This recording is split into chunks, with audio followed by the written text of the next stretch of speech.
Mergem pe Chain Bridge, e un loc super. Deja ne-am îndrăgostit de orașul ăsta după doar o zi. Sincer, îmi place foarte mult. Urmează să vizităm Castelul Buda. Pentru cine nu știe, podul ăsta făcea trecerea dintre orașul Peșta și orașul Buda.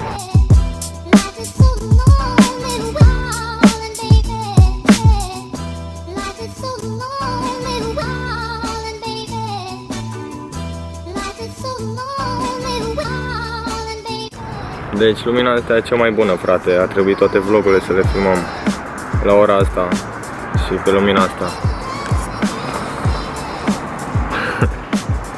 Tab. Hai. Dă-ți, man.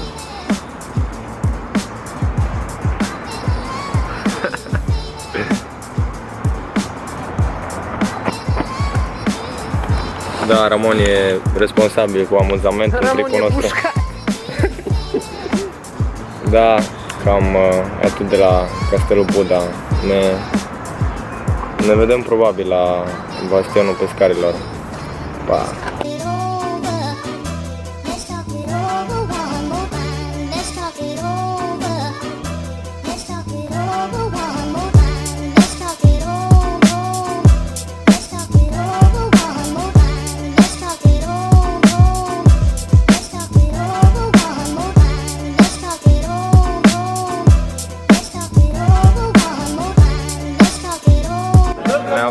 Bastionul pescarilor.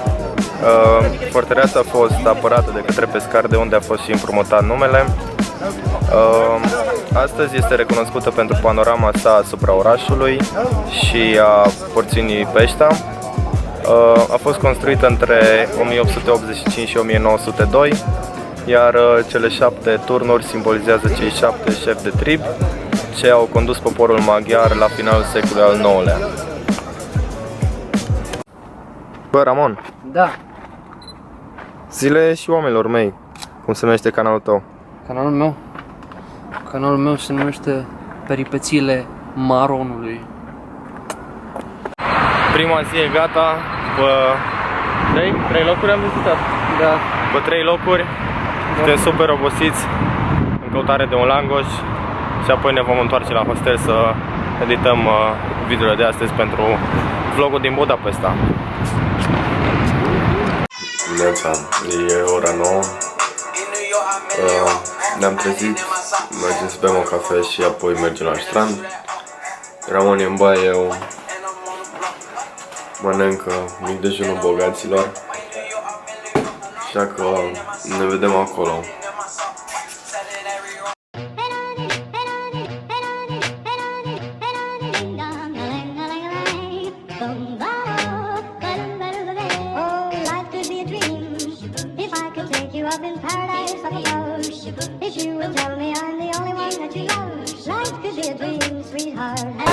De la băile termale din Budapesta, un loc care chiar merită vizitat, deși e scump, a meritat să avem o zi de relax după ce ieri am vizitat Budapesta și am mers super mult, prinde bine o zi de relax. Este și apă termală și apă rece, am și notat, probabil ne petrecem câteva ore aici, urmând ca apoi să vizităm catedrala Sfântul Ștefan Basilica Sfântul Ștefan. Mâine vom pleca în Bratislava. Vă țin la curent cu ce facem. Bă, după o zi la strand și o zi în care am mâncat doar 4 biscuiți, în sfârșit ne-a venit mâncarea. Eu mi-am luat niște paste carbonara, Ramon, ce ai acolo? Un gulaș, extra. Gulaș, dacă toți suntem în Ungaria.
kiss up above. If you will tell me I'm the only one that you love, life could be a dream, sweetheart. Hello, hello again. Shaboom, and hoping we'll meet again. Cam asta a fost aventura noastră prin Budapesta.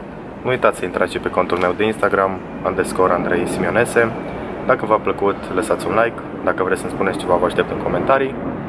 Abonați-vă dacă nu ați făcut-o deja. Și ceva foarte, foarte important, ne vedem în episodul viitor. Wow!